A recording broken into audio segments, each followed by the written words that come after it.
90 రోజుల కోర్సు పూర్తి చేస్తే చాలు 100% ప్లేస్మెంట్ సపోర్ట్ తో సాఫ్ట్వేర్ జాబ్ మీ సొంతం. వెంటనే కోడ్ జ్ఞాన్ డెస్టినేషన్ ని సంప్రదించండి. తెలుగు రాష్ట్రాల్లో అతిపెద్ద లిఫ్ట్ మ్యానుఫ్యాక్చరర్ లిఫ్ట్స్ ట్రై.com డీలర్షిప్ కూడా ఇవ్వబడును. నమస్కారం రచిత గారు. నమస్తే సిరి. సో బేసిక్ గా ఒక రిలేషన్షిప్ స్టార్ట్ అయింది అంటే ఫస్ట్ మాటల ద్వారా అండ్ ఆ తర్వాత ఫీలింగ్స్ని ఎక్స్ప్రెస్ చేయడం అండ్ ఆ తర్వాత like marriage and finally physical intimacy. కానీ ఇప్పుడున్న ప్రజెంట్ సిచ్యువేషన్లో మనం చూస్తే ఒక రిలేషన్షిప్ జస్ట్ ఫిజికల్గానే ఫస్ట్ ఇనిషియల్గా స్టార్ట్ అవ్వడం జరుగుతూ ఉంది.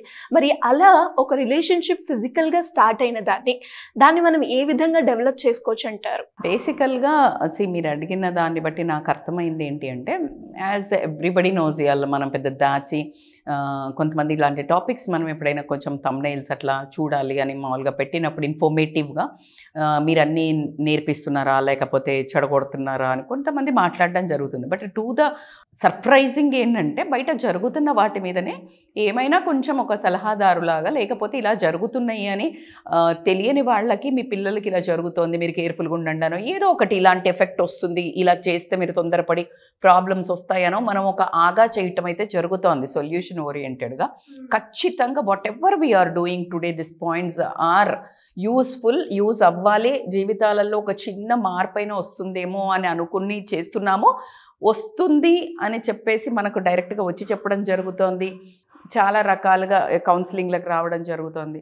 Coming to the point, as మీరు అన్నట్టు ఒకప్పుడు బంధాలు అసలు మామూలుగా పేరెంట్స్ చూసినవి అయితే ఇక అది మర్చిపోండి. మీరు డైరెక్ట్గా మండపంలో చూసుకొని ఇలా దాని తెరనంత అందంగా సీతారాములు చూసుకున్నట్టు అలా చూసుకుని, ఆ తర్వాత ఆ ఫస్ట్ జీలకర్ర బెల్లం పెట్టినప్పుడు, ఆ కాలు దొక్కినప్పుడే ఫస్ట్ ఫిజికల్ టచ్, ఆ తర్వాత ముహూర్తం పెడితే అప్పుడు ఫిజికల్ ఇంటిమసీకి పోయడం అనేది అది ఒక తంతు ఒకప్పుడు. కానీ మీరు అన్నట్టు క్యాజువల్గా ఇప్పుడే అసలు బేసిక్ రిలేషన్ స్టార్ట్ అవ్వటమే physical. To the surprising I want to tell this one. నేను రీసెంట్గా ఒకరితో మాట్లాడుతున్నప్పుడు, వాళ్ళకి ఇట్లా ఫామ్ హౌస్లకి అట్లా ఫ్రెండ్స్ అందరు వెళ్తారు. వెళ్ళినప్పుడు ఇంకొక ఫ్రెండ్ వాళ్ళు వస్తారు. అంటే ఒక మనిషికి ఏదైనా పార్టీ ఉంటే ఇటువైపు కొంతమంది వస్తారు, ఇళ్ళకి చైన్ సిస్టమ్ ఫ్రెండ్స్ ఉంటారు, వాళ్ళకి చైన్ సిస్టమ్ ఫ్రెండ్స్ ఉంటారు, డిఫరెంట్ గ్యాంగ్స్ ఉంటారు. సో అక్కడ అలా పరిచయం అయిపోయి డైరెక్ట్గా దే హ్యాడ్ ఫిజికల్ ఫస్ట్ అంట, like they started they relation with first physical మీరు అడిగినట్టు. సో ఒకసారి ఫస్ట్ ఫిజికల్గా కనెక్ట్ అయినప్పుడు అక్కడ కొంతమందికి నచ్చుండొచ్చు, గిల్ట్ తోట, లేకపోతే గిల్ట్ అని కూడా కాకుండా అదే సరే కమిట్ అయ్యాం కదా ఇద్దరము, సరే ఈ రిలేషన్ని ఎట్లా బిల్డ్ చేస్తూ లాంగ్ టర్మ్కి తీసుకెళ్దాము, అంటే మన లైఫ్లో ఈ అమ్మాయి కానీ ఈ అబ్బాయి కానీ ఉండాలి అని అనుకుంటే ఎలా నర్చర్ చేసుకోవాలి, because the most important precious thing అయిపోయింది. అండ్ ఏది ఇంత జరిగినా కానీ ఒక సెకండ్లో తుంపుకోవడానికి ఆస్కారం ఉంటుంది. So how to nurture this sensitive relation, very sensitive relation. ఎందుకంటే అంటే ఏదో టైం పాస్కి ఇది వీళ్ళకి అలవాటుగా ఫిజికల్ అయ్యే వాళ్ళ గురించి నేను మాట్లాడట్లేదు Siri, because it is one night stand అనో, లేకపోతే వీళ్ళు కాకపోతే వాళ్ళనో, ఫిజికల్ ప్లెజర్ల కోసం కీప్ ఆన్ చేంజింగ్ వాళ్ళ గురించి నాట్ దిస్ టాపిక్. అలా కూడా ఉన్నారా అంటే ఉన్నారు, వీఆర్ నాట్ డిస్కసింగ్ ఆన్. మనం మాట్లాడేది ఏంటి అంటే, ఒక సిచ్యుయేషన్ వైజో అనుకోకుండానో ఎమోషన్స్ని కంట్రోల్ చేసుకోలేకనో, ఫిజికల్ ఫీలింగ్స్ని హార్మోన్స్ని కంట్రోల్ చేసుకోకుండా సిచ్యుయేషన్ డిమాండ్ చేసినప్పుడు మనలో మన సెన్సెస్ కోల్పోయి అనుకోని పరిస్థితుల్లో వాళ్ళు ఫిజికల్గా కలవాల్సి వచ్చింది. అంటే దే ఎంజాయిడ్. ఆ తర్వాత both are in a trauma, both are surprisingly అరే అన్నట్టుంది. బట్ ఆ రిలేషన్ అంత మీరు అన్నట్టు ఎండ్ ఆఫ్ ద థింగ్, కానీ స్టార్టింగే పేర్లు పడ్డాయి. దెన్ ఇట్ ఈస్ లైక్ కొంచెం గట్టిగానే కష్టపడాల్సి ఉంటుంది ఇప్పుడు ఈ రిలేషన్ని నర్చర్ చేయడానికి. మేడం ఇక్కడ ఒక చిన్న డౌట్, అంటే బేసిక్గా అంటే ఒక బుక్లో నేను చదివాను అనమాట, ఒక ఫిజికల్గా మనము అంటే మీట్ అయినప్పుడు అది ఏ పర్పస్ అయినా కావుండొచ్చు, బట్ ఎమోషనల్గా అయితే మనము కనెక్ట్ అవుతాం ఏదో ఒక పాయింట్లో అని అంటూ ఉంటారు. Is it true? అంటే మనకి ఈజ్ ఇట్ ట్రూ అంటే యాజ్ ఏ వన్ విమెన్ ఖచ్చితంగా నేను అందుకే చెప్తున్నాను, ఎవరితో పడితే వాళ్ళతో ఫిజికల్గా, అందుకే you should not enjoy because you lose that beauty అని చెప్తున్నాను. బికాజ్ ఆ బ్యూటీ ఏంటంటే ఎమోషనల్లీ కనెక్ట్ అయితేనే ఫిజికల్ హ్యాపీనెస్ ఉంటుంది. యాక్చువల్లీ నేను ఇందాక అందుకే అందరికీ చెప్పట్లేదు ఈ ముచ్చట అని చెప్తున్నా నేను. అంటే జస్ట్ లస్ట్ కోసం చేసి ఆ ఎంజాయ్ చేసే వాళ్ళకి నేను ఈ టాపిక్ కాదు. ఈ టాపిక్ ఆ ఎమోషనల్గా ఏదో ఇంకా ఎక్కడ ఉంది అంటే ఈ కల్చరల్ అనేది మర్చిపోయి తొందర పడ్డా కూడా ఆ ఎమోషనల్గా కనెక్ట్ అవుతారు. కనెక్ట్ అయినాక ఈ బంధాన్ని తీసుకెళ్ళాలంటే మంచిగా ఇద్దరు గట్టిగా కష్టపడాల్సి ఉంటుంది. ఎలా కష్టపడాలి ఏంటి మేడం, కొన్ని టిప్స్ చెప్పండి. బికాజ్ నాకు అనుకోకుండా నా లైఫ్లో ఇలా ఒక ఇన్సిడెంట్ జరిగింది, బట్ నేను ఈ రిలేషన్ని ముందుకు నడిపించాలనుకుంటున్నాను. వాట్ ఆర్ ద పారామీటర్స్, నేను ఏం ఇన్పుట్స్ పెట్టాలి, నేను ఏం ట్రై చేయాలి అని అంటే కనుక here are the future points అని చెప్తాను. దాంట్లో ఫస్ట్ ఏంటంటే అన్నిటికంటే ఇంపార్టెంట్ నేను ఎప్పుడు చెప్పేదే మళ్ళీ ఓపెన్ కమ్యూనికేషన్. ఎప్పుడైతే ఆ ఓపెన్ కమ్యూనికేషను, ఇప్పుడు నేనేమన్నా మాట్లాడితే ఈయన కోపానికి వచ్చేసి వదిలేసిపోతాడా, ఈమె ఏమన్నా ఇప్పుడు నాకు ఆఫీస్ పని ఉంది, నేను రాలేనని చెప్పా, ఓకే నీకు ఫిజికల్ అంటేనే వస్తావు అంటదా ఏంటి? So they are unable to communicate. That becomes a suffocation. నేను ఒక్కొక్క పాయింట్ చెప్పినప్పుడు మీకు ఎక్కడ సఫకేట్ అవుతారో, ఆ రిలేషన్ని వదిలించుకోవాలి అని ఎక్కడ పాయింట్స్ వస్తాయో చెప్తున్నాను నేను. సో ఆ ఓపెన్ కమ్యూనికేషన్లో ఏంటంటే వాళ్ళు హాయిగా ప్రశాంతంగా ఎక్స్ప్రెస్ చేయగలగాలి ఫీలింగ్స్ని. ఆ స్పేస్ ఇద్దరు ఇచ్చుకోవాలి.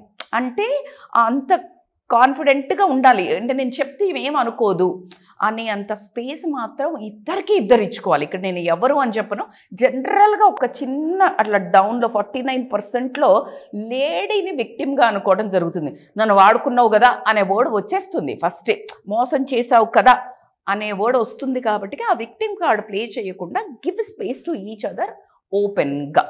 అలానే సేమ్ ఎప్పుడైతే చెప్పడానికి, ఎక్స్ప్రెషన్ ఇవ్వడానికి, వాళ్ళ కమ్యూనికేషన్, వాళ్ళ ఫీలింగ్స్ కానీ వాళ్ళ సిచ్యుయేషన్ కానీ ఎంత ఇవ్వాలని చెప్తున్నానో, ఆ చెప్తున్నప్పుడు ఆపోజిట్ పర్సన్ యాక్టివ్ లిసనింగ్ చేయాలి. అంటే ఇప్పుడు నువ్వు చెప్తూనే ఉన్నావు, నాకు ఇంత సిచ్యుయేషన్ ఉందా, నువ్వేం అర్థం చేసుకోకుండా అంతేలే నీకు ఇట్లా అని ఎంబటే మాట్లాడుతున్నావు. సో ఎక్కడ మ్యాచ్ అవుతుంది? నీకు ఫిజికల్గా ఒక పర్సన్ వస్తే నీకు ఇంట్రెస్ట్ లేకపోతే నువ్వు వెళ్ళిపోతే అసలు జరిగేది కాదు. You also cooperated. ఎగ్జాక్ట్లీ ఇప్పుడు ఆ మనిషి చెప్తున్నప్పుడు నువ్వు కూడా యాక్టివ్గా వినాలి. Then only that relation continues. So అది ఇంపార్టెంట్. ఇంకొకటి ఏంటంటే ఎమోషనల్ కనెక్షన్ బిల్డ్ చేసుకోవాలి. ఎమోషనల్ కనెక్షన్ ఏంటంటే ఫిజికల్ కనెక్షన్ ఆల్రెడీ అయిపోయింది. ముందటే ఉండేది ఎమోషనల్ కనెక్షన్ బిల్డ్ అయిన తర్వాత ఫిజికల్ కనెక్షన్కి వెళ్ళేది. ఇప్పుడు ముందే అయిపోయింది కాబట్టి ఇక్కడ మీరు చేయాల్సింది ఏంటంటే అదర్ దాన్ అంటే ఎఫెక్షన్ చూపించడం నేర్చుకోవాలి. ఎఫెక్షన్ ఎట్లా మేడం అని అంటే obviously care is the best point. అంటే కేర్ అంటే ఏంటి మేడం అంటే ఊరికే టైం పాస్కే ఫోన్ చేసి తిన్నవారా నాన్న కన్నా అట్లా కాదు.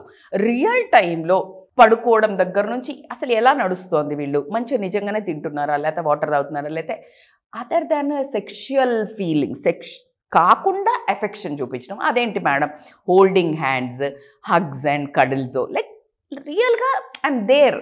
That is more powerful than the sexual connection. And coming to the point, depending upon ఈ ఫిజికల్ కనెక్షన్ అంటే ఇంటిమసీని ఎలా అంటే బియాండ్ సెక్షువల్గా తీసుకెళ్తేనే ఎమోషనల్ బాండ్ బిల్డ్ అవుతుంది. ఎమోషనల్ బాండ్లో మళ్ళీ నేను చెప్పినట్టు ఈ ఫిజికల్గా ఇలా ఎఫెక్షన్స్ వచ్చినాక కూడా డిపెండింగ్ అపాన్ యువర్ ఇంట్రెస్ట్, ఆ రోజు జరిగింది అది సిచ్యుయేషన్ అనుకోండి, లేకపోతే అనుకోని సంఘటన వల్ల జరిగింది, అక్కడ దాకా వెళ్లకుండా కూడా you can have a small romance, you can have that, but you can maintain that emotional intimacy beyond your physical thing అని మాత్రం చెప్తాను. ఇంకా ఛాలెంజింగ్ ఏంటంటే ఒకవేళ ఫిజికల్ కాలేదనుకోండి, మీకు ట్రస్ట్గా ఇప్పుడు ఫర్ ఎగ్జాంపుల్ ఫోన్స్ అక్కడ ఉన్నాయి, వీళ్ళు ఎవరికి ఫోన్ వచ్చినా అంత రుబాబు ఉండదు, ఫోన్ చూపి ఫోన్ ఇవ్వు అనేది అది కూడా ఉంటుంది టాక్సిక్గా. బట్ ఫిజికల్ ఇంటిమసీ అయిపోయాక you should have a more trust and honesty. బాగా బిల్డ్ చేయాల్సి ఉంటుంది. ఎందుకు అంటే ఇవాళ రేపు కాలంలో ఇది అయినాక కూడా పక్క గల్లీలోనే పక్క సైడ్కి ఇంకో పక్క చాట్లోనే ఇంకో బాయ్ ఫ్రెండ్ అని గర్ల్ ఫ్రెండ్ అని మెయింటైన్ చేసే రోజులు కాబట్టి ఆ పొసెసివ్నెస్ ఎప్పుడైతే టూ మచ్ బిల్డ్ అవుతుందో ఇన్సెక్యూరిటీ అనుమానాలు మొదలై ఫైట్లకు దారితీస్తుంది. కాబట్టి if you both are agreed ఏది ఓపెన్ కమ్యూనికేషన్లో మనం కలిసి ఉందాము, మనం ఇట్లా మన జర్నీని తీసుకెళ్దామని ఎప్పుడైతే డిసైడ్ అవుతారో trust and honesty is the key. అబ్బా ఏంటి మేడం అంటే ట్రస్ట్ ఎట్లా వస్తుంది మేడం అని అంటే ఖచ్చితంగా నో అంటే లైక్ ఓపెన్గా మీరు హానెస్ట్గా ఉండడం వస్తుంది. ట్రాన్స్పరెన్సీ ఏం చేస్తున్నావు ఇప్పుడు ఫర్ ఎగ్జాంపుల్ ఫోన్ అక్కడ ఉంది, దానికి లాక్ ఉండాల్సిన అవసరం ఏముంటుంది? Let be very clear. లేకపోతే ఏమొచ్చేస్తుంది? టెన్షన్ వస్తుంది. సో ట్రాన్స్పరెన్సీ అనేది చాలా చాలా ఇంపార్టెంట్ ఉంటుంది. నువ్వు ఎక్కడికి వెళ్తున్నావు, ఏం చేస్తున్నావు. ఇప్పుడు ఫర్ ఎగ్జాంపుల్ ట్రాన్స్పరెంట్గా నువ్వు ఉన్నది ఉన్నట్టు ఇక్కడికి వెళ్తున్నా అని చెప్పావు నువ్వు ఫ్రెండ్ కోసం అని చెప్పేసి, అనుకోకుండా అబద్ధం ఆడావు, అతను ఎక్కడికన్నా వెళ్తున్నాడు, లేకపోతే ఆమె ఎక్కడికన్నా నిన్ను చూసింది, వాట్ హ్యాపెన్? సో ఆ ట్రాన్స్పరెన్సీ అనేది చాలా ఇంపార్టెంట్. ట్రస్ట్ ఎట్లా వస్తుంది? హానెస్ట్గా నువ్వు క్వశ్చన్స్ ఏదైతే కరెక్ట్ చెప్తావో అది బిల్డ్ అవుతుంది. అలా కాకుండా కన్సిస్టెన్సీ అంటే ఏంటి మేడం అంటే నీ బిహేవియర్ కన్సిస్టెన్సీగా ఉండటం. నువ్వు ఎలాగైతే ఈ రోజుకు ఒక రాగా మారుతున్నావు అనుకో, ఒక మాట చెప్పి ఒకసారి ఇక్కడ ఒకసారి అట్లా ర్యాండమ్ బిహేవియర్ అది నీకు అనుమానాలకు తావివ్వడం జరుగుతుంది. ఇప్పుడు ఒక రోజు మా అమ్మ వంటికి వెళ్తున్నా అని చెప్పావు, ఇంకొక రోజు తప్పించుకోవడానికి ఇంకోసారి కలువు అని అంటే ఇంకొకసారి ఫ్రెండ్ దగ్గరికి వెళ్తున్నాం. So this always creates random behaviour కాబట్టి అనుమానాలకు ఎక్కువ తాగు. అట్లాగే కాకుండా ఏంటి అని అంటే కాన్ఫ్లిక్ట్ రిజల్యూషన్స్ అంటారు. కాన్ఫ్లిక్ట్ రిజల్యూషన్స్ అంటే ఒక మనిషి అన్నాక పెళ్లి చేసుకున్నాకైనా ఇద్దరు అక్క చెల్లెళ్ళకైనా అన్నదమ్ములకైనా వైఫ్ అండ్ హస్బెండ్కైనా తల్లి గొడవలకైనా ప్రతి ఒక్కరికి డిసగ్రిమెంట్స్ అనేది కామన్. సో కాన్ఫ్లిక్ట్స్ రాకుండా ఏ బంధం ఉండదు. పని మనిషికి ఓనర్ అమ్మకు వస్తుంది, ఎక్కడ నువ్వు ఇంటీరియర్ ఉండి మాట్లాడుకుంటూ వస్తుంది, నువ్వు ఒక షాపులో ఒక దగ్గర అప్పు పెడితే వస్తుంది, ఎక్కడ తీసుకో conflict is there. So honest disagreements ఉండేటట్టు చూసుకోండి. ఇప్పుడు ఒకవేళ హానెస్ట్గా డిసగ్రిమెంట్ వచ్చింది, డిసగ్రిమెంట్స్ కామన్, అది ఎలా సాల్వ్ చేసుకోవాలి, అది మనము జర్నీ చేయాలి అంటే ఇద్దరినిద్దరం అర్థం చేసుకొని ఎలా ముందుకు తీసుకెళ్దాము. ఓకే నీకు ఇది ఇష్టం లేదు ఈరోజు, సరే నేను ఈరోజు ఈ కూర చేస్తా మనకి, లేకపోతే ఓకే లవ్ అఫేరే కాబట్టి ఈరోజు నువ్వు అన్న చోటుకి వెళ్దాము, రేపు నేను అన్న చోటుకి వెళ్దాం, లేకపోతే ఈ వీక్ నువ్వు నన్ను సపోర్ట్ చేయలేక. సో అట్లా డిసగ్రిమెంట్స్ను కూడా కనుక వీళ్ళిద్దరూ అర్థం చేసుకొని కనుక ఉన్నట్టయితే కనుక ఖచ్చితంగా ముందుకు వెళ్ళడానికి ఉంటుంది. అట్లా కాకుండా అపాలజీస్ను మెయిన్ ఫర్గివ్నెస్. ఇక్కడ ఒక దరిద్రం ఏంటంటే మీ ఇంటికి మా ఇల్లు ఎంత దూరమో మా ఇంటికి మీ ఇల్లు అంత దూరం అనేది గుర్తుపెట్టుకోవాల్సి ఉంటుంది. నువ్వు తప్పు చేసి జనరల్గా ఒక క్యారెక్టరు ఆల్వేస్ వాళ్ళు తప్పు చేసినా ఒప్పు చేసినా వాళ్ళదే. అంటే వాళ్ళు తప్పు చేసినప్పుడు వాళ్ళు సారీ చెప్పరు, వేరే వాళ్ళు తప్పు చేస్తే కాళ్ళ మీద పడి సారీ చెప్పాలి. ఇలాంటి ఒక క్యారెక్టర్ ఉంటుంది ఒక రిలేషన్లో. అట్లా కుదరదు, because already you both committed, this is a mistake done by both people. So కాబట్టికే ఈ రిలేషన్ ఎట్లా ఉండాలంటే apologies and forgiveness should be very genuine. నువ్వు తప్పు చేసుంటే అపాలజీ అడగడానికి వెనకకే పోవద్దు, బికాజ్ అపాలజీ అడిగేవాడే ధైర్యవంతుడు ధైర్యవంతురాలు, దమ్మున్నోళ్ళే సారీ చెప్పగలుగుతారు. అట్ ద సేమ్ టైం ఒకవేళ అపాలజీ అడిగినప్పుడు ఊరికే ఇంట్లోనే చేస్తావని మళ్ళీ నోరు నెత్తిన పెట్టుకొని దాన్ని గొడవను కంటిన్యూ చేసి దాన్ని ఊరికే టాంట్ చేసి సతాయించకుండా ఫర్గివ్నెస్ కూడా ఇంపార్టెంట్. నువ్వు అడిగినప్పుడు నేను ఫర్గివ్ చెయ్యకపోతే అపాలజీకి వాల్యూ ఏముంది? ఉందా లేదా?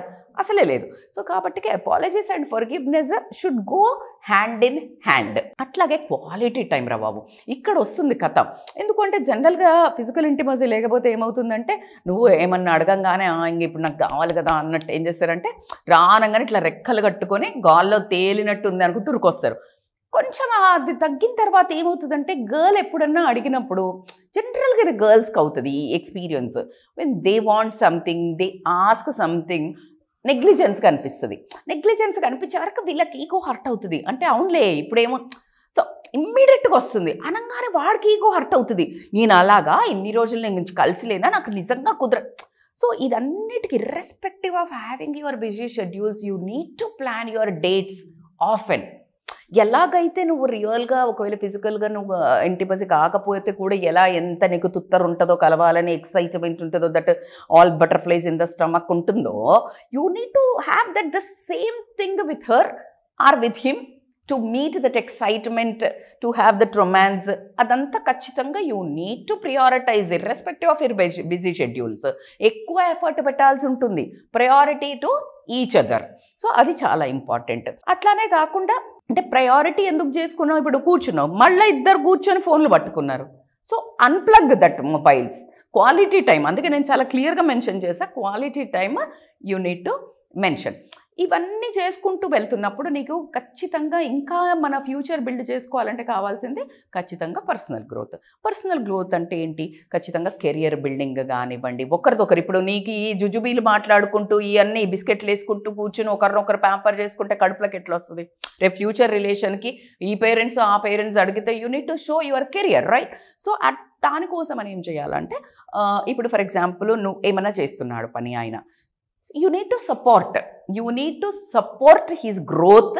ఖచ్చితంగా ఒకరిదొకటి గ్రోత్ అవ్వడానికి ఖచ్చితంగా సపోర్ట్ చేయాలి. వాళ్ళ ఒక ఏదైనా పాజిటివ్ జరిగితే వాళ్ళ లైఫ్లో అచీవ్మెంట్స్ ఏమైనా సెలబ్రేట్ చేసుకోవాలి.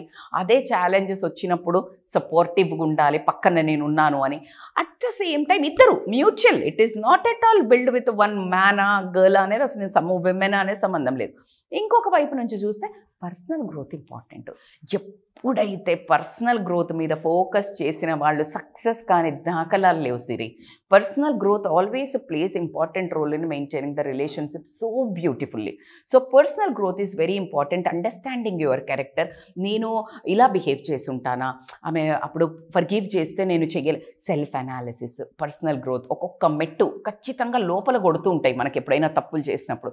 సో నీకు నువ్వు అర్థం చేసుకొని పర్సనల్ గ్రోత్లో హెల్త్ తీసుకొనియండి, ఫిట్నెస్ తీసుకొనియండి, డిసిప్లిన్ తీసుకొనియండి, ఒక same way of life behaviour ఒక పద్ధతిగా తీసుకెళ్ళడం కానివ్వండి. ఇలా కనుక నువ్వు పర్సనల్ గ్రోత్ కింద ప్లాన్ చేస్తే అమేజింగ్గా ఒకరి మీద ఒకళ్ళకి చాలా ట్రస్ట్ బిల్డ్ అవ్వడం జరుగుతుంది. కమింగ్ టు ద పాయింట్, వీళ్ళు ఎలా అయితే స్టార్ట్ చేశారో ఏది ఫిజికల్ ఇంటిమసీ, దాన్ని కూడా యూ నీడ్ టు సస్టైన్. ఎలా సస్టైన్ చేయాలంటే ఫిజికల్ ఇంటిమసీ రెగ్యులర్గా మేము మళ్ళీ దాన్ని బోరు కొట్టినట్టు నువ్వు చేసుకొని నెత్తి మీదకి తెచ్చుకోకుండా ఒక పద్ధతి పాడు పెట్టుకొని దానికి ఒక కల్చరల్ ఒక బ్రేక్ ఇచ్చుకొని మీ చిన్న రొమాన్స్ తోటో చిన్న ఒక ఆ ఎండ్ అయిపోకూడదు, ఆ ఎమోషన్ ఆ ఎండ్ అవ్వకూడదు. బ్యూటీ ఏంటంటే నాకు మళ్ళీ ఈ అమ్మాయితో కానీ అబ్బాయితో కానీ కలవాలి అని అనిపించే నోట్లో you should start and you should end.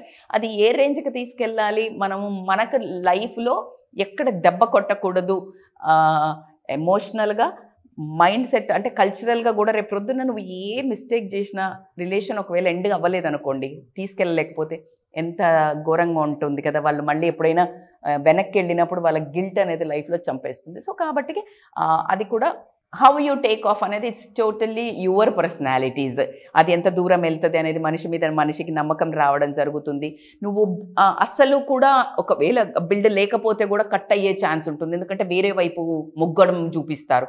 ఇవాళ రేపు అది కామన్ అయిపోయింది కాబట్టికే ఇంకో వైపు మొగ్గు చూపిస్తారు. కాబట్టికే దాన్ని మెయింటైన్ చేయడానికి మెయింటెనెన్స్ ఫీ అంటారు కదా, అలాగా అది రొమాన్స్తో చేస్తారా, మీ ఎమోషనల్ బాండింగ్తో చేస్తారా, మీ కడ్లింగ్ అండ్ హగ్గింగ్తో చేసుకుంటారా, మీ ఎలా ప్రేమతో చేస్తారా అనేది it's totally your call. That is one more important. ఇంకొక చాలా ఇంపార్టెంట్ అంటే మ్యూచువల్ రెస్పెక్ట్. ఈ మ్యూచువల్ రెస్పెక్ట్ అనేది ఎట్లా పోతుందంటే ఇక్కడ ఈ ఒక్కటి స్టార్టింగ్ చేయటం వల్ల ఏదంతా గొడవ వస్తున్నప్పుడు నువ్వు ఇట్లాంటోడివి, నువ్వు నన్ను వాడుకున్నావు, లేకపోతే నువ్వు ఇలాంటి దానివి, నువ్వు వచ్చే అంటే ఆ బియాండ్ వర్డ్స్ ఏదైతే ఒక రాంగ్ ఫౌల్ లాంగ్వేజ్ ఎప్పుడైతే యూజ్ చేస్తారో యూజ్ చేయడానికి ఆస్కారం ఎక్కువ ఉంటుంది. When they question trust, honesty, transparency, consistency ఇవన్నీ లేవు, ఓపెన్ కమ్యూనికేషన్ ఇవన్నీ లేకపోయేసరికి ఒకళ్ళ మీద ఒకళ్ళకి పట్టుందా? లేదు. ఏం జరుగుతుంది, వదిలేస్తాడా ఇంకొకరి దగ్గరికి? ఎందుకంటే ఆల్రెడీ వీళ్ళు ఇప్పుడు ఇట్లా బర్తగించి వచ్చేసాం మనం. I'm very sorry to use that word అంటే వాళ్ళకి అనిపిస్తుంది అది. సో రాంగ్ థింగ్ చేసాం. సో ఇంక కమాండ్ ఎక్కడుంది? లైఫ్ మీద పట్టు లేదు. ఎందుకంటే అవును నువ్వే వచ్చావు అంటాడు, నువ్వే వచ్చావు అని ఈయనంటాడు, ఈమె కూడా అంటది నువ్వే నన్ను ఇలా మోసం చేసావు. సో కాబట్టి it's very easy to move away both the ways part. So కాబట్టికి ఆ మ్యూచువల్ రెస్పెక్ట్ నువ్వు ఒక్క మాట అంటే ఆ ఎదుటి మనిషి 100 మాటలు అంటారు, తీసి అక్కడ పెడతారు. సో ఆ ఒక్కసారి ఆ రెస్పెక్ట్ అనే సెన్సిటివ్ బ్యూటిఫుల్ లైన్ ఎప్పుడైతే తుడిపేస్తారో ఇంకా కుక్కల కొట్లాట అవుతుంది. ఇక అది కొన్నదాకా వెళ్ళదు. ఒకవేళ దరిద్రవశాత్తు బెదిరించో ఇలాంటివి ఏదైనా బ్లాక్మెయిల్ చేసో పెళ్ళిళ్ళు చేసుకున్నా ఆ పెళ్ళిలో సుఖశాంతులు మాత్రం చచ్చినా ఉండవు. అది ఇంకా యుద్ధ వేరే, ఇంకా రణరంగమే ఎప్పుడు. ఎందుకంటే ఒకళ్ళ మీద ఒకళ్ళకి రెస్పెక్ట్ ఉండదు. Because they lost with words. ఒక దెబ్బన్న మాంతది కానీ సిరి మాట అన్నది మర్చిపోరు. సో కాబట్టికి these are the parameters you need to protect. Already చాలా సెన్సిటివ్ అయిన గాయం కాబట్టికే టూ మచ్ ఆఫ్ క్లీనింగ్, దాన్ని ఏమంటారు డెటాల్ పెట్టి రోజు వేసి వుండుకు రమ్మంటాడు కదా డాక్టర్, డీప్ది అయితే.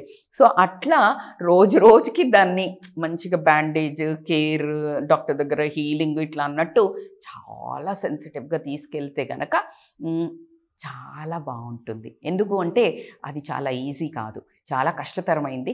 ఒకరికొకరు వాళ్ళు ఇచ్చుకున్న ఏదైతే చేసుకున్న అడుగులు వేసిన మంచో తప్పో చెడో దాన్ని కూడా బిల్డ్ చేసుకుంటూ మేము వెనక్కి కొన్నదాకా తీసుకెళ్ళాము అంటే ఇక వాళ్ళకి తిరుగులేదు. ఆ ఒక ప్రయాణంకి తిరుగే లేదు. కాబట్టికే పొరపాటున మీరు అలాంటి అడుగులు వేసినట్టయితే ఇదిగో ఇవి పాటించుకొని మీ జీవితాన్ని చాలా హ్యాపీగా, మీ గిల్ట్ను కాస్త ప్లెజర్గా మార్చుకొని ఒక మంచి రోల్ మోడల్గా కూడా ఇలా చెయ్యకండే బాబు ఇంత కష్టం ఉంటుందని కూడా మీరు ఒక ఎగ్జాంపుల్ చెప్పాల్సి వస్తుంది. కాబట్టికే ఖచ్చితంగా అసలు ముందు అట్లా కమిట్ అవ్వకండి. అమ్మాయిలకి ఎందుకు చెప్తారు మేడం మీరు అబ్బాయిలా అంటే ఖచ్చితంగా అది ఒకటి ఉంటుంది. అదొక కల్చరల్ అని చెప్తున్నాను. మళ్ళీ మన సొసైటీ పరంగా కానీ మానసికంగా పరంగా కానీ మనకు లోపల ఒక గిల్ట్ ఉంటుంది, ఒక బాధ ఉంటుంది. అదే మొగోడు కూడా చేశాడు అని అంటే వాడికి పెళ్ళవుతుంది. కానీ అమ్మాయి ముందు తిరిగింది అంటే పెద్ద హెడ్డింగ్లలో లేచి అమ్మాయి ఎవరితో తిరిగిందంట అంటే కడుపు వస్తే ఈమెను అవమానిస్తారు, కడుపు చేసినోడిని ఎవడు పట్టించుకోడు.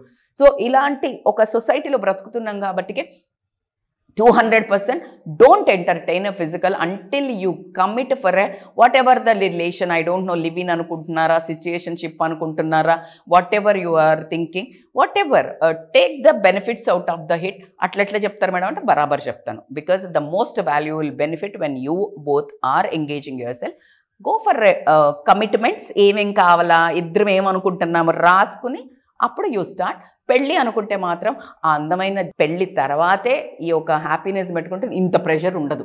But whatever the relation ముందుకు తీసుకెళ్ళాలనుకున్న దానికి అన్నిటికీ ఇది కంపల్సరీ పారామీటర్సే. కాబట్టి this exercising, this consent of respect కానీ ఇవన్నింటి వర్క్ ఫర్ ఈచ్ అదర్ కానీ ఖచ్చితంగా మీ లైఫ్ ముందుకు వెళ్ళడానికి అద్భుతమైన టిప్స్ అని చెప్తాను నేను. Great tips madam. Thank you so much. Thank you so much Siri.